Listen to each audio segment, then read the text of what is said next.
Ngasigi video sisu SSC GD Constable gi 2019 da hangraba question haibadi shift 9 hangba question dugi adu sing question dungi manungda amani question analysis ni aina paijagadarise subna tagi general awareness akoi gi GK gi part to question ko kun manga khak tuni paijagaduise mu handa sise February gi da 2019 gi da hangiba question ni sigi mamangna ama thagat chagre sumai dana mathang hakot charake ngasi question je mu si 26 tagi hauduni ko 25 question hamna sigi mamang do maths ta leigre the han 26 se geography gi part ta la ego This is the outermost range of the Himalayas. Himalayas ki khwaidagi outermost thangmada leiribse karambano na haiba matamda number D Siwaliks neba. So kan outermost range ta leiriba Siwaliks. Sida magi range ahum leirkani ko. Range ahum do class ta nainarase. Ado nainaraga su range ahum leire khwai manung thangmado Siwalik neba ko. So kan sina Himadri. Mathangdana Himachal. Mathangdana Siwalik laktuneba outermost se Siwalik neba leidusu ko. No kana innermost. Sumaina to pa ino maming amam tang panba ni haiba singsigi maming tongana lei ko Himadri sumna kan thangba Himadri je inner Himalayas su kawi great Himalayas su kawi sida inner Himalayas or great Himalayas natraga Himadri mathangi sina Himachal or lesser Himalayas kawi sigi ani subasina aina hi se among an extra case mine Himalayas the ranges makal ahum to no sumain khaidok bibane ahan bagisina great or inner Himalayas or the Himadri mathangisina Himachal or lesser Himalayas manungise sise Siwaliks ka yeba sise outermost high se ko sida is the somna inner the leiduse akhoi keno India map di matu ni ko hai isa manungi se outermost si Siwaliks ne Siwalik range ne the number D the outermost hangi se si class 9 ne yaw class 9 geography chapter number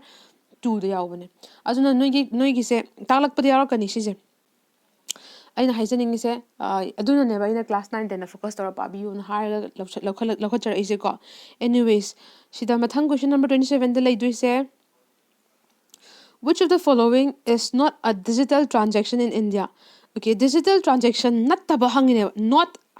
ko. Karamba se digital transaction not the case ne ko.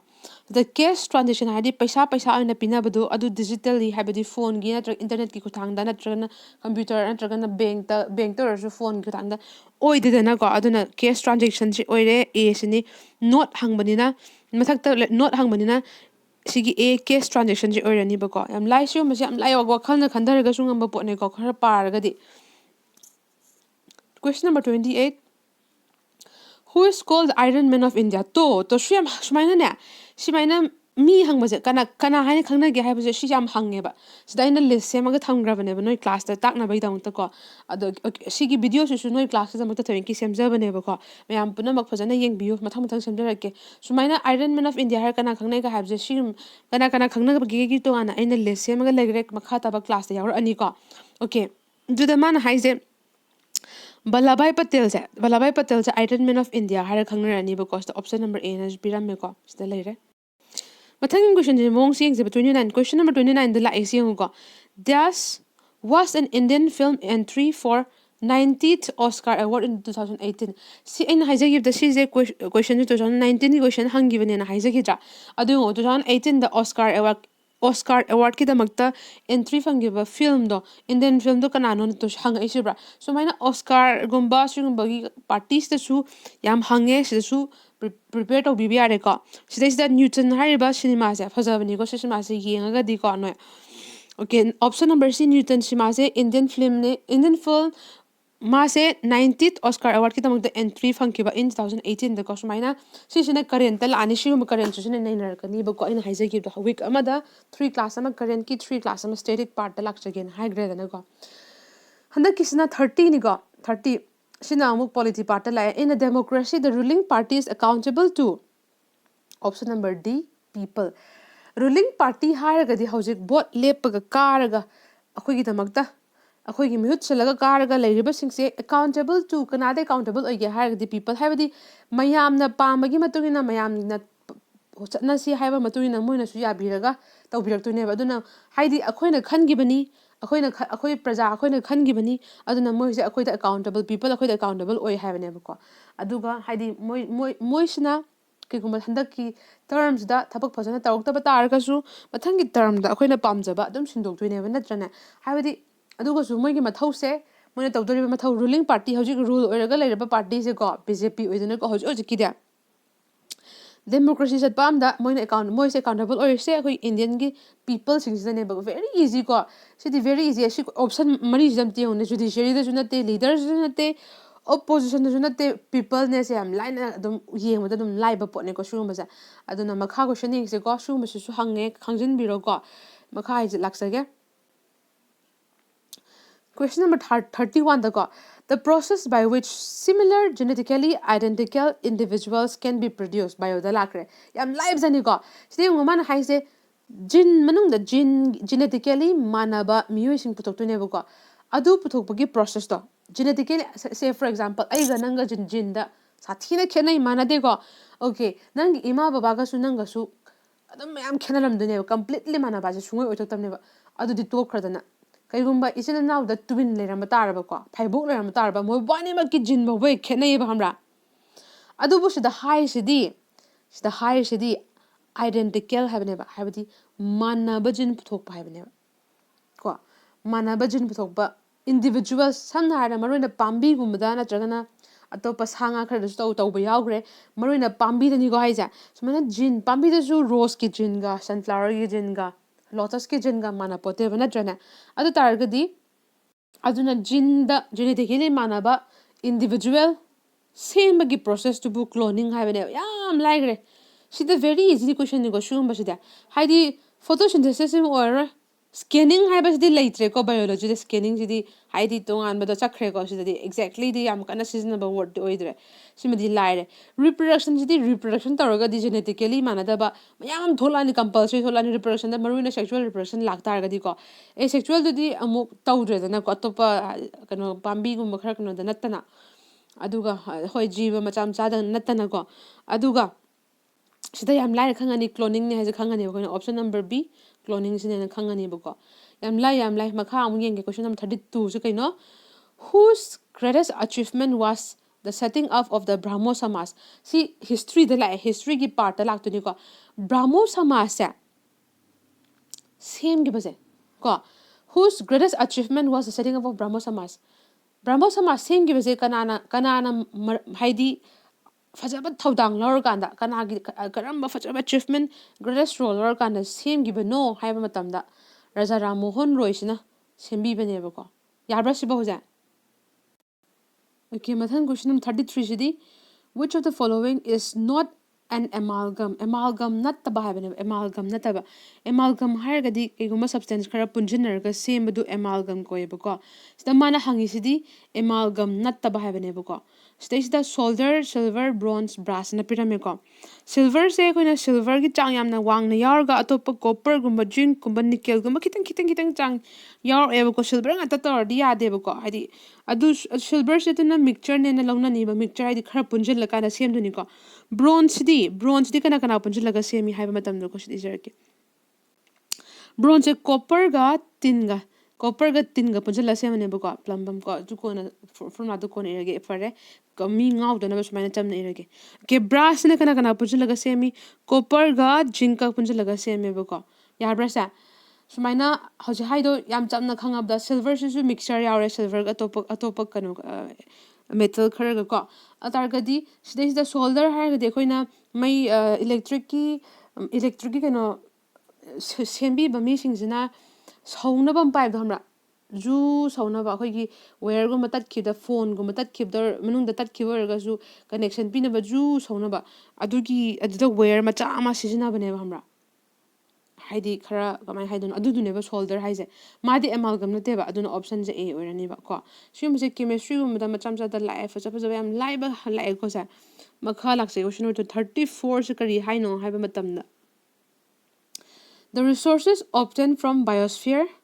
and have life such as human beings, flora and fauna, fisheries, livestock, etc. is called 하이브네바. ꯌꯥꯝ ꯂꯥꯏꯀꯣ ꯁꯤꯁꯦ class 9 10ꯗ ꯌꯥꯎꯕꯅꯦꯀꯣ ꯕꯥꯏꯑꯣꯂꯣꯖꯤꯒꯤ ꯄꯥꯔꯠꯅꯦ ꯌꯥꯝ ꯂꯥꯏꯕ ꯁꯤꯗ ꯌꯦꯡꯁꯤꯀꯣ resources obtained from biosphere ꯑꯩꯈꯣꯏꯒꯤ biosphere ꯍꯥꯏꯔꯒꯗꯤ ꯑꯩꯈꯣꯏꯅ ꯖꯤꯕꯁꯤꯡ ꯃꯌꯥꯝ ꯑꯃ ꯍꯤꯡꯉ ꯂꯩꯔꯤꯕ ꯁ꯭ꯐꯤꯌꯔꯁꯤ biosphere ꯀꯧꯔꯦ ꯁꯤꯗꯩꯁꯤꯗ ꯐꯪꯉꯤꯕ ꯔꯤꯁꯣꯔꯁꯦꯁ ꯃꯌꯥꯝꯁꯦ ꯑꯩꯈꯣꯏꯅ ꯁꯤꯖꯤꯟꯅꯖꯔꯒ ꯑꯁꯤꯗꯩꯁꯤꯗ ꯂꯥꯏꯐ ꯃꯌꯥꯝ ꯑꯃ ꯍꯤꯡꯉꯦꯕ ꯁꯝꯅ ꯍꯥꯏꯔꯕꯗ ꯍ꯭ꯌꯨꯃꯦꯟ ꯕꯤꯡ ꯑꯩꯈꯣꯏ ꯃꯤꯑꯣꯏꯕ ꯍꯤꯡꯉꯤ ꯐ꯭ꯂꯣꯔꯥ ꯍꯥꯏꯔꯒꯗꯤ ꯄꯥꯝꯕꯤ ꯃꯈꯜ ꯃꯌꯥꯝ ꯑꯃ ꯍꯤꯡꯉꯤ ꯅꯠꯇ꯭ꯔꯥ ꯐꯥꯎꯅꯥ ꯍꯥꯏꯔꯒꯗꯤ ꯑꯦꯅꯤꯃꯦꯜ ꯃꯈꯜ ꯃꯌꯥꯝ ꯑꯃ ꯍꯤꯡꯉꯤ ꯑꯗꯒꯤ ꯐꯤꯁꯔꯤꯁ ꯉꯥ ꯃꯈꯜ ꯑꯇꯣꯞ ꯑꯇꯣꯞꯄ ꯂꯥꯏꯐ ꯁ꯭ꯇꯣꯛ ꯁꯥ ꯉꯥ ꯃꯌꯥꯝ ꯑꯃ ꯍꯤꯡꯉꯤꯀꯣ ꯁꯤ ꯄꯨꯝꯅꯃꯛꯁꯦ ꯍꯤꯡꯉꯒ ꯂꯩꯃꯤꯟꯅꯔꯤꯁꯦꯀꯣ ꯍꯥꯏꯗꯤ ꯁꯤꯒꯨꯝꯕ ꯖꯤꯕꯁꯤꯡꯁꯤꯅ ꯍꯤꯡꯉꯒ ꯂꯩꯔꯤꯁꯦ ꯕꯥꯏꯑꯣꯁꯐꯤꯌꯔ ꯀꯧꯔꯦ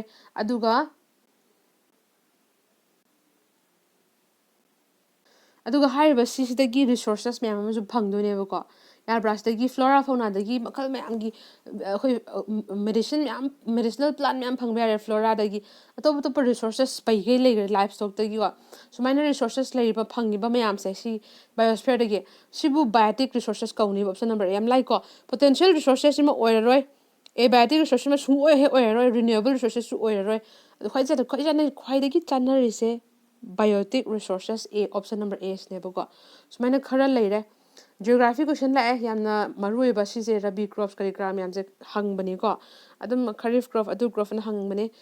ꯁꯤꯗ ꯑꯗꯨꯝ ꯀ꯭ꯂꯥꯁꯇꯁꯨ ꯇꯥꯛꯂꯛꯀꯅꯤ ꯑꯗꯨ ꯃꯈꯥ ꯌꯦꯡꯁꯤꯀꯣ ꯁꯤ ꯀꯣꯏꯁꯟ ꯑꯦꯅꯥꯂꯥꯏꯁꯤꯁꯅꯤꯅ ꯀꯔꯤꯅꯣ ꯌꯦꯡꯉꯁꯦꯕꯀꯣ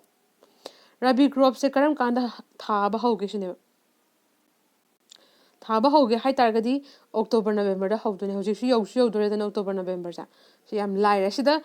ꯈꯔ ꯁꯤꯖꯟ ꯂꯩꯒꯅꯤꯀꯣ ꯀ꯭ꯔꯣꯞꯀꯤ ꯁꯤꯖꯟ ꯑꯗꯩꯗꯨꯗ ꯑꯩꯈꯣꯏꯅ ꯐꯥꯗꯣꯛꯄꯤꯔ ꯂꯣꯏꯔꯦ ꯁꯤ ꯀꯟꯐ꯭ꯌꯨꯁ ꯈꯔ ꯆꯠꯄꯅꯦꯕ ꯈꯔꯤꯐ ꯑꯗꯨ ꯑꯗꯥꯅꯀꯣ ꯑꯗꯨꯏꯁꯨ ꯇꯦꯛꯅꯤꯛ ꯃꯆꯥ ꯑꯃ ꯁꯤꯖꯤꯟꯅꯔꯒ ꯐꯥꯕ ꯀꯥꯟꯗ ꯌꯥꯝ ꯂꯥꯏꯕꯅꯦꯕꯀꯣ ꯁꯤꯗ ꯂꯩꯔꯦ ꯃꯈꯥ ꯀꯣꯏꯁꯟ ꯅꯝꯕꯔ 36 ꯑꯃꯨꯛ ꯌꯦꯡꯃꯤꯟꯅꯁꯤꯀꯣ 36ꯇ ꯌꯦꯡꯁꯦ days aims at creating self-employment opportunity in rural areas. Rural areas ꯈꯨꯡꯒꯪꯒꯤ ꯖꯒꯥꯗ ꯗ꯭ꯌꯥꯁ ꯄꯤ ꯍꯥꯏꯕꯁꯤꯅꯀꯣ ꯑꯩꯈꯣꯏꯒꯤ creating self-employment ꯏꯁꯥꯅ ꯊꯕꯛ ꯁꯨꯖꯒꯗꯣꯔꯤꯅꯤꯀꯣ ꯍꯥꯏꯁꯦ ꯁꯤ ꯏꯁꯥꯅ ꯊꯕꯛ ꯁꯨꯖꯕ ꯄꯩꯁꯥ ꯁꯦꯟꯗꯣꯡ ꯐꯪꯖꯕ ꯁꯦꯟꯗꯣꯡ ꯇꯥꯟꯖꯕ ꯁꯤꯁꯦ ꯑꯩꯈꯣꯏꯒꯤ ꯈꯨꯡꯒꯪ ꯑꯦꯔꯤꯌꯥꯗ ꯀꯔꯝꯕꯅ ꯄꯤꯕꯤꯕꯒꯦ ꯍꯥꯏꯕꯅꯦꯕ ꯁꯤꯗꯤ ꯔꯨꯔꯦꯜ ꯑꯦꯝꯄ꯭ꯂꯣꯏꯃꯦꯟ ꯖꯦꯅꯦꯔꯦꯁꯟ ꯄ꯭ꯔꯣꯒ꯭ꯔꯥꯝꯁꯨ ꯑꯗꯨꯝ ꯑꯣꯏꯕ ꯇꯥꯕꯅꯤꯀꯣ ꯁꯤꯁꯦ ꯑꯣꯞꯁꯟ ꯅꯝꯕꯔ ꯕꯤꯗ ꯑꯦꯟꯇꯤ ꯄꯣꯚꯔꯇꯤ ꯄ꯭ꯔꯣꯒ꯭ꯔꯥꯝꯁꯤꯃꯗꯤ ꯑꯣꯏꯔꯔꯣꯏ ꯁꯨꯡꯑꯣꯏ ꯄ꯭ꯔꯙꯥꯟ ꯃꯟꯇ꯭ꯔꯤ ꯎꯖ꯭ꯋꯂꯥꯁꯦ ꯇꯣꯉꯥꯟꯕꯅꯤ ꯒ꯭ꯔꯥꯃꯣꯗꯌꯥ ꯌꯣꯖꯅꯥ ꯇꯣꯉꯥꯟꯕꯅꯤ ꯇꯨ ꯁꯤ ꯌꯣꯖꯅꯥꯒꯤ ꯃꯇꯥꯡꯗꯁꯨ ꯄ꯭ꯔꯤꯄꯦꯌꯔ ꯇꯧꯗꯣꯏꯅꯤꯀꯣ ꯌꯣꯖꯅꯥꯗ ꯍꯥꯏꯗꯤ ꯍꯧꯖꯤꯛ ꯌꯣꯖꯅꯥ ꯈ꯭ꯋꯥꯏꯗꯒꯤ ꯍꯦꯟꯅ ꯆꯠꯅꯔꯤꯕ ꯌꯣꯖꯅꯥ ꯑꯅꯧꯕ ꯍꯧꯒꯠꯂꯛꯄ ꯌꯣꯖꯅꯥ ꯑꯗꯒꯤ ꯐꯖꯅ ꯃꯥꯏ ꯄꯥꯛꯅ ꯆꯠꯊꯈꯤꯕ ꯌꯣꯖꯅꯥ ꯁꯤ ꯃꯌꯥꯝꯁꯦ ꯍꯪꯗꯣꯔꯕꯅꯦꯕ ꯁꯤꯒꯨꯝꯕꯗꯒꯤ ꯑꯃꯀꯣ ꯁꯤꯗꯁꯨ ꯑꯗꯨꯝ ꯀ꯭ꯂꯥꯁ ꯁꯦꯝꯕ ꯌꯥꯏꯀꯣ ꯑꯗꯨꯅ ꯁꯤꯗꯅ ꯃꯥꯅ ꯍꯥꯏꯁꯤꯅ ꯑꯩꯈꯣꯏꯒꯤ ꯈꯨꯡꯒꯪꯗ ꯃꯁꯥꯒꯤ ꯊꯕꯛ ꯐꯪꯖꯅꯕꯒꯤꯗꯃꯛꯇ ꯄꯤꯕꯁꯦ ꯗ ꯔꯨꯔꯦꯜ ꯑꯦꯝꯄ꯭ꯂꯣꯏꯃꯦꯟ ꯖꯦꯅꯦꯔꯦꯁꯟ ꯄ꯭ꯔꯣꯒ꯭ꯔꯥꯝꯁꯤꯅ ꯄꯤꯔꯦꯕꯀꯣ ꯃꯊꯪꯁꯤꯅ ꯍꯤꯁꯇ꯭ꯔꯤꯗꯒꯤ ꯑꯃꯨꯛ ꯂꯥꯛꯑꯦ ꯁꯤꯗ ꯍꯤꯁꯇ꯭ꯔꯤꯁꯤꯗꯗꯤ 37ꯗ ꯑꯃꯨꯛ ꯌꯦꯡꯉꯣ the battle of Plassey was fought in battle of ꯄ꯭ꯂꯥꯁꯦꯒꯨꯝꯕꯁꯦ ꯃꯃꯤꯡ ꯂꯩꯕ ꯑꯩꯈꯣꯏꯒꯤ ꯂꯥꯟ ꯃꯃꯤꯡ ꯃꯌꯥꯝꯅꯤ ꯁꯤꯁꯦ ꯆꯍꯤꯁꯨ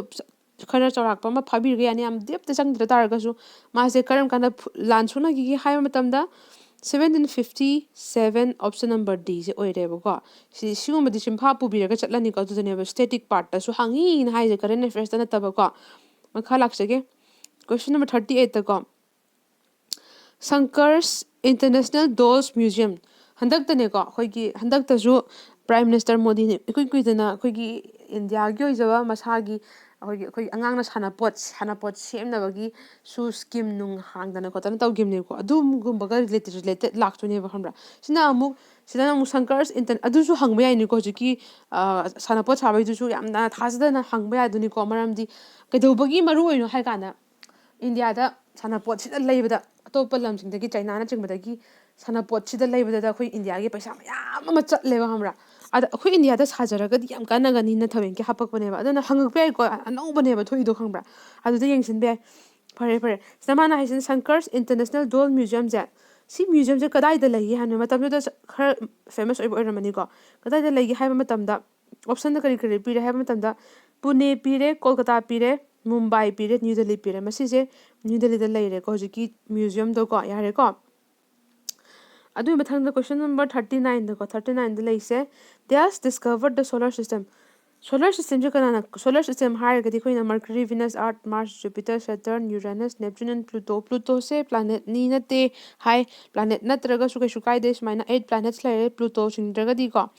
ꯑꯩꯈꯣꯏꯅ ꯒ꯭ꯔꯍꯁꯤꯡꯁꯤꯒꯤ ꯁꯣꯂꯔ ꯁꯤꯁꯇꯦꯝꯁꯦ ꯀꯅꯥꯅ ꯗꯤꯁꯀꯕꯔ ꯇꯧꯒꯦ ꯍꯥꯏꯕ ꯃꯇꯝꯗ ꯀꯣꯄꯔꯅꯤꯀꯁꯅ ꯇꯧꯕꯅꯦꯕ ꯁꯤꯒꯨꯝꯕꯁꯦ ꯏꯆꯝ ꯆꯝꯕ ꯁꯥꯏꯟꯇꯤꯁ ꯅꯦꯝꯗ ꯏꯆꯝ ꯆꯝꯕ ꯖꯤꯀꯦꯗ ꯂꯥꯛꯑꯦꯀꯣ ꯁꯤꯅ ꯑꯃꯨꯛ 40 gas is or are responsible for water transportation in plants bio ꯐꯖꯅ ꯍꯪꯉꯤꯀꯣ ꯄꯥꯝꯕꯤꯗ ꯑꯩꯈꯣꯏꯒꯤ ꯏꯁꯤꯡ ꯇ꯭ꯔꯥꯟꯁꯄꯣꯔꯇꯦꯁꯟ ꯇꯧꯕꯁꯦ ꯀꯅꯥꯅ ꯇꯧꯒꯦꯕ ꯀ꯭ꯂꯣꯔꯣꯄ꯭ꯂꯥꯁꯇ ꯇꯧꯕ꯭ꯔꯥ ꯐ꯭ꯂꯣꯌꯝꯅ ꯇꯧꯕ꯭ꯔꯥ ꯚꯤꯟꯁꯅ ꯇꯧꯕ꯭ꯔꯥ ꯖꯥꯏꯂꯝꯅ ꯇꯧꯕ꯭ꯔꯥ ꯁꯤꯗꯩꯁꯤꯗ ꯌꯦꯡꯁꯤꯀꯣ ꯀ꯭ꯂꯣꯔꯣꯄ꯭ꯂꯥꯁꯁꯦ ꯁꯨꯡꯑꯣꯏ ꯑꯣꯏꯔꯣꯏ ꯀ꯭ꯂꯣꯔꯣꯄ꯭ꯂꯥꯁꯁꯤꯗꯤ ꯑꯩꯈꯣꯏꯒꯤ ꯐꯣꯇꯣꯁꯤꯟꯊꯦꯁꯤꯁ ꯁꯣꯛꯅꯕꯅꯦ ꯁꯤꯗ ꯐ꯭ꯂꯣꯌꯝ ꯚꯤꯟꯁ ꯖꯥꯏꯂꯝ ꯍꯥꯏꯕꯁꯤꯗꯤ ꯀꯔꯝꯕꯅ ꯍꯦꯟꯅ ꯆꯨꯝꯒꯦ ꯀꯔꯝꯕꯅ ꯍꯦꯟꯅ ꯆꯨꯝꯒꯦꯅ ꯌꯦꯡꯉꯛꯄ ꯃꯇꯝꯗ ꯁꯤꯗꯗꯤ ꯀꯨꯞꯊꯅꯗꯤ ꯄꯤꯔꯒ ꯐ꯭ꯂꯣꯌꯝꯗꯁꯨ ꯃꯈꯜ ꯃꯌꯥꯝ ꯑꯃ ꯂꯩ ꯖꯥꯏꯂꯝꯗꯁꯨ ꯃꯈꯜ ꯃꯌꯥꯝ ꯑꯃ ꯂꯩ ꯁꯤꯗꯩꯁꯤꯗ ꯚꯤꯟꯁꯁꯤꯁꯨ ꯑꯇꯣꯞꯄ ꯃꯈꯜꯒꯤ ꯄꯥꯔꯠ ꯂꯥꯛꯇꯣꯏꯅꯤ ꯁꯤꯗꯩꯁꯤꯗ ꯀꯨꯞꯊꯅꯗꯤ ꯍꯪꯉꯔꯣꯏ ꯏꯆꯝ ꯆꯝꯅ ꯍꯪꯉꯤꯁꯤꯅꯦꯕ ꯑꯍꯥꯟꯕꯒꯤ ꯅꯣꯏꯒꯤ ꯕꯦꯁꯤꯛ ꯀꯟꯁꯦꯞꯇꯨꯅꯦꯕꯀꯣ ꯑꯗ ꯑꯩꯈꯣꯏꯅ ꯈꯪꯉꯦ ꯐ꯭ꯂꯣꯌꯝꯗꯤ ꯄꯥꯝꯕꯤꯒꯤ ꯑꯩꯈꯣꯏꯒꯤ ꯐꯣꯇꯣꯁꯤꯟꯊꯦꯁꯤꯁ ꯊꯣꯛꯑꯕ ꯃꯇꯨꯡꯗ ꯁꯨꯡꯉꯤꯕ ꯃꯆꯤꯟꯖꯥꯛ ꯑꯃꯁꯨꯡ ꯃꯉꯣꯟꯗ ꯀꯥꯟꯅꯒꯗꯕ ꯃꯤꯅꯔꯦꯜꯁ ꯅ꯭ꯌꯨꯇ꯭ꯔꯤꯌꯦꯟꯁ ꯃꯌꯥꯝ ꯑꯃ ꯃꯔꯨꯑꯣꯏꯅ ꯐꯨꯗꯇꯨ ꯇ꯭ꯔꯥꯟꯁꯄꯣꯔꯠ ꯇꯧꯕꯗꯨꯅꯤ ꯐ꯭ꯂꯣꯌꯝꯗꯤ ꯑꯗꯨꯒ ꯖꯥꯏꯂꯝ ꯍꯥꯏꯔꯒꯅ ꯋꯥꯇꯔ ꯇ꯭ꯔꯥꯟꯁꯄꯣꯔꯠ ꯇꯧꯕꯅꯤ ꯍꯥꯏꯅ ꯈꯪꯂꯔꯦ ꯑꯗꯨꯅ ꯃꯁꯤ ꯑꯣꯞꯁꯟ ꯅꯝꯕꯔ ꯗꯤ ꯖꯥꯏꯂꯝꯁꯦ ꯍꯥꯏꯔꯅꯤ ꯌꯥꯝ ꯂꯥꯏꯀꯣ ꯌꯥꯝ ꯂꯥꯏꯅ ꯍꯪꯉꯤꯀꯣ ꯃꯁꯪ ꯀꯣꯏꯁꯟ ꯅꯝꯕꯔ 41 ꯑꯃꯨꯛ ꯌꯦꯡꯁꯤ Diaz was the captain of the 1948 Indian national field hockey team that won the first gold in Olympics. ꯑꯩꯅꯁꯨ ꯍꯥꯟꯅ ꯍꯥꯏꯈ꯭ರೆ ꯐꯥꯔꯁ ꯃꯃꯥꯡ ꯚꯤꯗꯤꯑꯣꯗ ꯍꯥꯏꯈꯤꯕꯗꯣ ꯏꯟꯗꯤꯌꯥꯒꯤ ꯐꯥꯔꯁ ꯄꯔꯁꯟ ꯑꯣꯏꯕ ꯍꯥꯏꯕꯗꯤ ꯐꯥꯔꯁt ꯄꯔꯁꯟ ꯍꯥꯏꯔꯒꯗꯤ ꯍꯤꯔꯝꯗ ꯁ꯭ꯄꯣꯔꯠꯁ ꯑꯣꯏꯒꯦꯔꯥ ꯑꯃꯗ ꯑꯣꯏꯒꯦꯔꯥ ꯐꯥꯔꯁ ꯄꯔꯁꯟꯁꯦ ꯌꯥꯝ ꯍꯪꯉꯦꯕ ꯃꯃꯥꯡꯗꯁꯨ ꯍꯪꯈꯤꯗꯣꯔꯤꯕ꯭ꯔꯥ ꯁꯤꯒꯤ ꯄꯦꯄꯔꯗꯁꯨ ꯍꯪꯈꯤꯗꯣꯔꯤꯕ꯭ꯔꯥ ꯑꯗꯨꯅ ꯁꯤꯒꯤꯁꯨ ꯂꯤꯁ ꯁꯦꯝꯗꯣꯛꯑꯒ ꯂꯩꯖꯔꯦꯕꯀꯣ ꯑꯗꯨꯒꯤ ꯂꯤꯁꯇꯨꯁꯨ ꯀ꯭ꯂꯥꯁꯇ ꯗꯤꯁꯀꯁ ꯇꯧꯔꯁꯦꯕꯀꯣ ꯁꯤꯗ ꯃꯥꯅ ꯍꯪꯉꯤꯁꯤꯅ 1948 Indian National Field Hockey Teamꯒꯤ ꯀꯦꯞꯇꯦꯟꯗꯣꯀꯣ ꯃꯥꯅ ꯐꯥꯔꯁ ꯑꯣꯂꯦꯝꯄꯤꯛꯁꯨ ꯋꯣꯟ ꯇꯧꯈꯤꯕ ꯑꯗꯨ ꯅꯨꯄꯥꯗꯣ ꯀꯅꯥꯅꯣ ꯍꯪꯕꯅꯦꯕꯀꯣ ꯁꯤꯗꯩꯁꯤꯗ ꯀꯅꯥꯅꯣ ꯍꯥꯏꯕ ꯃꯇꯝꯗ ꯁꯤꯒꯤ ꯀꯤꯁꯟ ꯂꯥꯜ ꯍꯥꯏꯔꯤꯕ ꯅꯨꯄꯥ ꯀꯤꯁꯟ ꯂꯥꯜ ꯍꯥꯏꯔꯤꯕ ꯅꯨꯄꯥꯁꯤꯅꯤꯀꯣ ꯁꯤꯗꯩ ꯑꯃꯨꯛ ꯍꯟꯅ ꯍꯟꯖꯔꯝꯒꯦ ꯀꯦꯞꯇꯦꯟꯅꯤꯀꯣ ꯃꯥꯁꯦ 1948ꯀꯤ ꯏꯟꯗꯤꯌꯟ ꯅꯦꯁꯅꯦꯜ ꯐꯤꯜ ꯍꯣꯀꯤ ꯇꯤꯝꯒꯤ ꯃꯥꯅ ꯏꯍꯥꯟ ꯍꯥꯟꯕ ꯐꯥꯔꯁ ꯒꯣꯜ ꯏꯟ ꯑꯣꯂꯦꯝꯄꯤꯛꯁ ꯂꯧꯈꯤꯕꯒꯤꯗꯃꯛ ꯀꯤꯁꯥꯟ ꯂꯥꯜ ꯀꯣ ꯁꯨꯃꯥꯏꯅ 42ꯗꯅ The Chief of Election Commission is appointed by sina amuꯛ ꯄꯣꯂꯤꯇꯤ ꯄꯥꯔꯠꯇ ꯂꯥꯛꯑꯦ ꯌꯥꯝ ꯆꯝꯕꯅꯦ ꯏꯂꯦꯛꯁꯟ ꯀꯃꯤꯁꯟꯒꯤ ꯑꯩꯈꯣꯏꯒꯤ ꯏꯂꯦꯛꯁꯟ ꯇꯧꯋꯤꯗꯅꯀꯣ ꯁꯤ ꯀꯃꯤꯁꯟꯁꯤꯒꯤ ꯆꯤꯐꯇꯣ ꯀꯅꯥꯅ ꯈꯟꯒꯦ ꯍꯥꯏꯕꯀꯣ ꯄ꯭ꯔꯦꯁꯤꯗꯦꯟ ꯑꯣꯐ ꯏꯟꯗꯤꯌꯥꯅ ꯈꯜꯂꯦꯕ ꯌꯥꯝ ꯂꯥꯏꯀꯣ ꯄ꯭ꯔꯦꯁꯤꯗꯦꯟ ꯑꯣꯐ ꯏꯟꯗꯤꯌꯥꯅ ꯈꯜꯂꯦ ꯁꯦꯟꯇ꯭ꯔꯦꯜ ꯒꯣꯔꯃꯦꯟꯅ ꯈꯟꯗꯦ ꯃꯊꯪꯒꯤ ꯁꯦꯟꯇ꯭ꯔꯦꯜ ꯒꯣꯔꯃꯦꯟ ꯍꯟꯕꯨ ꯍꯟꯖꯜꯂꯦ ꯆꯤꯐ ꯖꯁꯇꯤꯁ ꯑꯣꯐ ꯏꯟꯗꯤꯌꯥꯅꯁꯨ ꯈꯟꯗꯦꯀꯣ ꯄ꯭ꯔꯦꯁꯤꯗꯦꯟ ꯑꯣꯐ ꯏꯟꯗꯤꯌꯥꯅ ꯈꯜꯂꯦ ꯁꯣꯔꯤ ꯑꯗꯨꯅ ꯃꯥꯁꯤ ꯑꯣꯞꯁꯟ ꯅꯝꯕꯔ ꯗꯤꯁꯤ ꯑꯣꯏꯔꯅꯤꯕ ꯌꯥꯔꯦꯀꯣ ꯑꯣꯞꯁꯟ ꯅꯝꯕꯔ ꯗꯤ ꯑꯣꯏꯔꯦ ꯑꯣꯀꯦ ꯕꯨꯛꯇ ꯍꯪꯉꯤꯁꯦ ꯑꯩꯅ ꯉꯔꯥꯡꯁꯨ ꯍꯥꯏꯈ꯭ರೆ ꯕꯨꯛꯇ ꯔꯤꯇꯟꯁꯦ ꯑꯃꯃꯝ ꯑꯗꯨꯝ ꯍꯪꯉꯤꯅ ꯍꯥꯏꯕꯁꯤꯗꯁꯨ ꯍꯪꯉꯛꯏꯁꯦ ꯌꯦꯡꯉꯨꯁꯦ ꯗ ꯄꯦꯔꯥꯗꯣꯛꯁꯤꯀꯦꯜ ꯄ꯭ꯔꯥꯏꯝ ꯃꯤꯅꯤꯁꯇꯔ ꯍꯥꯏꯔꯤꯕ ꯁꯤꯒꯤ ꯂꯥꯏꯔꯤꯛꯁꯦ ꯀꯅꯥꯅ ꯏꯕꯅꯣꯅ ꯍꯪꯉꯦꯕꯀோ ꯑꯣꯞꯁꯟ ꯅꯝꯕꯔ ꯗꯤ ꯁꯥꯁꯤ ꯊꯥꯔꯨꯔ ꯃꯃꯤꯡ ꯌꯥꯝ ꯆꯠꯈꯤꯕꯅꯤꯀꯣ ꯁꯦ ꯁꯥꯁꯤ ꯊꯥꯔꯨꯔꯁꯦꯀꯣ ꯃꯥꯅ ꯏꯕꯅꯤ ꯕꯨꯛꯁ ꯑꯦꯟ ꯑꯣꯊꯔ ꯅꯠꯇ꯭ꯔꯒ ꯔꯥꯏꯇꯔꯁꯦ ꯑꯗꯨꯛꯀꯤ ꯃꯇꯤꯛ ꯑꯃꯃꯝꯗꯤ ꯁꯣꯏꯗꯅ ꯍꯪꯉꯦ ꯁꯤꯗꯩꯁꯤꯗ ꯑꯩꯈꯣꯏꯅ ꯄꯥꯕꯤꯒꯗꯕꯅꯤꯀꯣ ꯈꯔ ꯆꯤꯟꯐꯥ ꯄꯥꯕꯤꯕ ꯇꯥꯔꯦ sida hangye makha question number 44 sida what is not oiroduni one of the main duties of election commission gi duties singi manungda nattaba je karamano habneba hanba a da leise control and aina paisi question number 44 ni ko control and conduct election conduct tawbadu oibra mana hangisidi nattaba hangman tra supervise election do yengsin question ba tawbadu oibra haire ko mathang option number C da direct election oibra natragana don't conduct local election tawde haibani election commission of India na ni ko tawi si option number D je tarni haibadi mang sa hangi to tawdaba hayo haibani na option number D tawrani option number D je oirani ko si bo pasi yare na khale yam lairi si boda okay question number 45 the famous Senai player of India player dang lakar ko the famous Senai player of India aduna sigi Senai hai se keno ni ko khoi musical instrument khong na ba makhalam ni ko adogi khwaidagi maming chatkhiba player do option number A Bismillah Khan sidi khoina ju news tai ko sida khoi shumba common oiba yamna famous oigiba pot chai singje haidi mi maming ga dikra singje hange sima khangbirani ko 46 which is not a part of the urinary system he sono kan yeng haida bio gi partner laise arrive ni ko urinary system gi part nattaba hangneba part ꯅꯠꯇꯕꯅꯦꯕ ꯃꯥꯅ ꯍꯪꯉꯤꯁꯦꯀꯣ ꯁꯤꯗꯩꯁꯤꯗ urinary bladder ꯗꯤ part ꯑꯣꯏꯔꯦ ureterꯁꯨ ꯑꯣꯏꯔꯦ bronchi ꯁꯤꯗꯤ bronchi ꯁꯦ ꯀꯗꯥꯏꯗꯒꯤ ꯂꯥꯛꯏꯅꯣ ꯈꯟꯅꯈꯤꯁꯤꯀꯣ urethraꯁꯨ ꯑꯣꯏꯀꯣ ꯑꯩꯈꯣꯏꯅ ꯁꯤꯁꯦ class 9 10ꯗ ꯁꯤꯒꯤ urinary systemꯁꯤ ꯇꯝꯕꯅꯤꯀꯣ ꯑꯩꯈꯣꯏꯅ kidneyꯗꯒꯤ urine ꯁꯨꯡꯗꯣꯛꯑꯦ ꯇꯞ ꯇꯞꯅ ꯏꯗꯒꯤ ꯇꯞ ꯇꯞ ꯇꯧꯔꯒ ꯑꯩꯈꯣꯏꯒꯤ ꯁꯨꯡꯗꯣꯔꯛꯑꯦ ꯍꯥꯏꯔꯀꯥꯟꯗ ꯌꯨꯔꯤꯟ ꯁꯦꯝꯕꯒꯤꯁꯦ ꯑꯗꯨꯒꯤ ꯁꯤꯁꯇꯦꯝꯗꯣ ꯑꯗꯨꯗ ꯀꯅꯥ ꯀꯅꯥ ꯌꯥꯎꯗꯒꯦ ꯍꯥꯏꯅ ꯍꯪꯕꯅꯦꯕ ꯃꯥꯅ ꯍꯪꯉꯤꯁꯦ ꯌꯥꯎꯗꯒꯦꯅ ꯍꯪꯕꯅꯦꯕꯀꯣ ꯑꯗꯩꯗꯨꯗ urinary bladder ꯌꯥꯎꯔꯦ ureter ꯌꯥꯎꯔꯦ urethras ꯌꯥꯎꯔꯦ bronchi ꯁꯤꯗꯤ ꯂꯪꯁꯇ ꯌꯥꯎꯕ ꯄꯥꯔꯠꯅꯤꯗꯅ ꯑꯗꯨꯅ ꯁꯤꯗ ꯁꯨꯡꯌꯥ ꯌꯥꯎꯗ꯭ꯔꯦ ꯃꯥꯅ ꯍꯪꯉꯤꯁꯦ ꯌꯥꯎꯗꯕꯅꯤꯅ option number C ꯑꯣꯏꯔꯅꯤꯕꯀꯣ 47 ꯑꯃ ꯌꯦꯡꯁꯦ the Indian musician dash has won an academy award ꯐꯪꯈꯤꯕꯅꯤꯀோ Indian musician ꯀꯔꯝꯕꯅ academy award ꯐꯪꯈꯤꯒꯦ ꯍꯥꯏꯔꯗꯤ A.R. ꯔꯍꯃꯟꯁꯤꯅ ꯐꯪꯈ꯭ꯔꯦ A.R. ꯔꯍꯃꯟꯁꯤꯅ Indian academy award ꯐꯪꯈ꯭ꯔꯦꯕꯀꯣ ꯑꯣꯀꯦ ꯁꯣꯔꯤ academy ꯀꯅꯥꯅꯦꯕ ꯍꯧꯖꯤꯛꯀꯤꯗꯣ A.R. ꯔꯍꯃꯟ ꯑꯩꯈꯣꯏ ꯈꯪꯉꯒ ꯂꯩꯔꯦ ꯃꯥꯏ ꯃꯔꯝꯗꯀꯣ 48 ꯀꯣ ꯀꯣꯏꯁꯟꯁꯨ ꯂꯣꯏꯁꯤꯜꯂꯛꯀꯗꯧꯔꯦ the dash is the highest battlefield in the world ꯁꯤꯒꯨꯝꯕ specific ꯑꯣꯏꯕꯁꯤꯡꯁꯦ highest battlefield in the world ꯄ꯭ꯔꯤꯊꯤꯕꯤꯗ ꯈ꯭ꯋꯥꯏꯗꯒꯤ highest ꯂꯩꯕ battlefieldꯁꯦ ꯀꯔꯝꯕꯅꯣ ꯍꯥꯏꯅ ꯍꯪꯕꯗ Sachin Glacierꯁꯦ ꯁꯤꯗꯤ ꯈꯕꯔꯗ ꯇꯣꯏꯅ ꯌꯥꯎꯔꯕꯅꯤꯀꯣ Sachin Glacier ꯌꯥꯔꯦꯀꯣ highest battlefield in the world Siachen Glacier ꯌꯥꯔꯅꯤꯀꯣ say highest ꯍꯥꯏꯔꯒꯗꯤ ꯈ꯭ꯋꯥꯏꯗꯒꯤ ꯋꯥꯡꯕ ꯖꯒꯥꯗ ꯂꯩꯕꯅꯤꯀꯣ ꯁꯤꯌꯥꯆꯤꯟꯗ ꯍꯟꯗꯛ ꯊꯣꯛꯈꯤꯕ ꯊꯧꯗꯣꯛ ꯑꯗꯨꯗ ꯌꯦꯡꯉꯒ ꯍꯪꯉꯛꯏꯅꯤꯀꯣ ꯁꯤꯁꯦ ꯌꯥꯝꯅ ꯕꯔꯅꯤꯡꯗ ꯍꯪꯉꯛꯑꯦ ꯇꯣꯁꯤ ꯀꯔꯦꯟ ꯑꯦꯐꯤꯌꯔꯁꯇ ꯂꯥꯛꯏꯁꯦ ꯁ꯭ꯇꯦꯇꯤꯛꯇꯁꯨ ꯃꯌꯥꯝ ꯑꯃ ꯂꯥꯛꯑꯦꯀꯣ ꯌꯦꯡꯁꯦ ꯑꯗꯨꯗꯤ ꯃꯈꯥ ꯁ꯭ꯇꯦꯇꯤꯛ ꯍꯥꯏꯔꯒꯗꯤ ꯉꯁꯥꯏꯒꯤ ꯗꯥꯏꯔꯦꯛ ꯀꯣꯏꯁꯟ ꯑꯩꯈꯣꯏꯒꯤ ꯂꯥꯏꯔꯤꯛ ꯇꯝꯃꯛꯄ ꯍꯪꯕꯗꯨꯅꯤ ꯑꯩꯈꯣꯏꯅ ꯁ꯭ꯇꯦꯇꯤꯛ ꯍꯥꯏꯖꯩꯁꯦ ꯉꯁꯥꯏꯗꯒꯤ 49ꯗ Dash was the first Indian gymnast to win a gold medal at global event to first ꯃꯌꯥꯝꯁꯦ ꯍꯪꯉꯦꯅ ꯍꯥꯏꯖꯕ꯭ꯔꯥ ꯁꯤꯅ ꯁ꯭ꯄꯣꯔꯠꯁꯇ ꯂꯥꯛꯈ꯭ꯔꯦꯁꯦ ꯑꯃꯨꯛꯀ ꯌꯦꯡꯉꯣ ꯏꯟꯗꯤꯌꯥꯒꯤ ꯐꯥꯔꯁ ꯖꯤꯝꯅꯥꯁꯅꯦꯕ ꯒꯣꯜ ꯃꯦꯗꯜ ꯐꯪꯗꯣꯏꯕ ꯒ꯭ꯂꯣꯕal ꯏꯚꯦꯟꯠꯇ ꯀꯅꯥꯅꯣ ꯍꯥꯏꯕ ꯃꯇꯝꯗ ꯗꯤꯄꯥ ꯀꯔꯃꯀꯔꯁꯦ ꯃꯇꯝꯗꯨꯗ ꯃꯌꯥꯝ ꯃꯃꯤꯡ ꯆꯠꯈꯤꯕꯅꯤꯀꯣ ꯗꯤꯄꯥ ꯀꯔꯃꯀꯔꯁꯦ ꯑꯣꯏꯔꯦ okay ꯃꯊꯪꯗꯅ molecular formula of gold ꯈꯨꯠꯂꯥꯏ ꯊꯤꯅ ꯂꯥꯏꯔꯦ ꯁꯤꯗꯤ ꯈꯪ ꯂꯩꯔꯦ ꯑꯣꯔꯝꯅꯦ ꯍꯥꯏꯕ ꯈꯪ ꯂꯩꯔꯦꯀꯣ ꯒꯣꯜ ꯍꯥꯏꯔꯒ ꯖꯤ ꯃꯥꯟꯗꯅ ꯃꯤꯅ ꯖꯤ ꯑꯣꯞꯁꯟ ꯅꯝꯕꯔ ꯁꯤꯁꯦ ꯈꯣꯠꯆꯜꯂꯨꯗꯣꯏꯅꯦꯕ ꯈꯪꯕ꯭ꯔꯥ ꯁꯤꯗ ꯑꯦꯖꯤꯒꯁꯦ ꯁꯤꯜꯚꯔ ꯂꯩꯈ꯭ꯔꯦ ꯑꯦꯂꯨꯃꯤꯅꯤꯌꯝ ꯇꯣꯉꯥꯟ ꯂꯩꯈ꯭ꯔꯦ ꯃꯥꯟꯅꯒꯦꯗ ꯑꯦꯅꯗꯤ ꯍꯧꯈꯤꯕꯅꯤ ꯀꯔꯝꯕꯅꯣ ꯀꯟꯐ꯭ꯌꯨꯁ ꯆꯠꯅꯕ ꯄꯤꯔꯛꯏꯅꯦꯕ ꯁꯤ ꯀꯦꯃꯤꯁꯇ꯭ꯔꯤꯗ ꯂꯩꯔꯦ ꯁꯤꯗꯤ ꯑꯔꯥꯏꯕ ꯌꯥꯝ ꯊꯤꯅ ꯂꯥꯏꯅ ꯍꯪꯉꯤꯀꯣ ꯁꯤꯗꯩꯁꯤꯗ ꯑꯣꯔꯝ ꯒꯣꯜꯁꯦ ꯑꯣꯏꯔꯦ ꯑꯣꯞꯁꯟ ꯅꯝꯕꯔ ꯑꯦꯁꯦ ꯑꯣꯏꯔꯦ ꯁꯨꯃꯥꯏꯅ ꯇꯧꯗꯅ ꯑꯩꯅ ꯈꯟꯕꯗ ꯑꯩꯈꯣꯏꯒꯤ ꯖꯦꯅꯔꯦꯜ ꯄꯥꯔꯠ ꯁꯦ ꯂꯣꯏꯔꯦꯅ ꯈꯜꯂꯦ ꯃꯊꯪꯁꯤꯗꯤ 51ꯗꯗꯤ ꯃꯦꯠꯁꯀꯤ ꯂꯥꯛꯈ꯭ꯔꯦꯀꯣ ꯑꯗꯨꯅ ꯁꯤꯒꯤ ꯃꯊꯪꯗ ꯑꯇꯣꯞꯄ ꯚꯤꯗꯤꯑꯣ ꯑꯃꯃꯨꯛ ꯍꯥꯞꯄꯛꯀꯦꯀꯣ ꯍꯥꯏꯗꯤ ꯁꯨꯃꯥꯏꯅ ꯀꯣꯏꯁꯟ ꯑꯦꯅꯥꯂꯥꯏꯁ ꯇꯧꯔꯒ ꯅꯨꯡꯇꯤꯒꯤ ꯑꯃꯃꯝ ꯍꯥꯞꯄꯛꯀꯦ ꯁꯨꯃꯥꯏꯅ ꯑꯃꯃꯝ ꯌꯦꯡꯍꯧꯕꯁꯦ ꯅꯣꯏ ꯀꯥꯟꯅꯕꯅꯦꯅ ꯈꯜꯂꯦꯀꯣ ꯑꯦꯅꯤꯋꯦꯁ ꯉꯁꯤꯒꯤ ꯚꯤꯗꯤꯑꯣꯁꯤꯗꯤ ꯁꯤꯗ ꯂꯣꯏꯁꯤꯟꯖꯔꯒꯦ ꯊꯦꯡꯛ ꯌꯨ ꯁꯣ ꯃꯆ